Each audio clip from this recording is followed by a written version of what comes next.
अस्सलाम वालेकुम। वालेकुम अस्सलाम। हाँ भाई, कहाँ पहुँचे? हमारे साहबजादे को स्कूल क्यों नहीं लेके गए? अरे जनाब, आपको तो पता है कराची की सड़कों पर वैन भी वीनस की कश्तियों की तरह चलती है। वीनस वालों को तो फिर भी पता होता है कि उनकी कश्तियाँ किनारे तक पहुँच जाएंगी।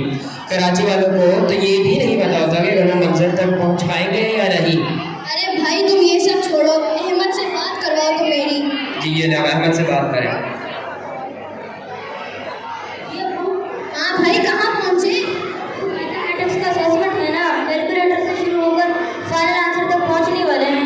अरे भाई, तुम पहले स्कूल तो पहुँचो। अभी बताओ फिलहाल किस लोकेशन पर हो? अब्बू, वैन गड्ढे में फंस गई है। सबने उसे निकाला तो अगले मोड़ फिर एक गड्ढा आ गया। अभी वैन नहीं फंसी हुई है। हम लोग उसके निकलने का इंतजार कर रहे हैं। शायद इस वक्त हम यूनिवर्सिटी रोड पर हैं। तो क्या तुम अभी भी वहीं फंसे हुए हो?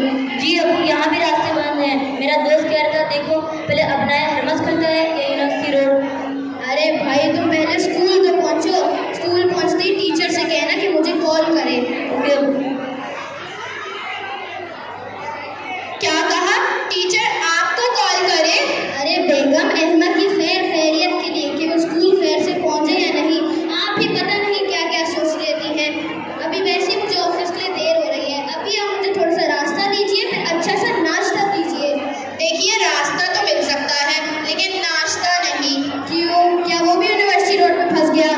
जी नहीं, गैस नहीं आ रही, इसलिए फिलहाल इंतजार फरमाइए।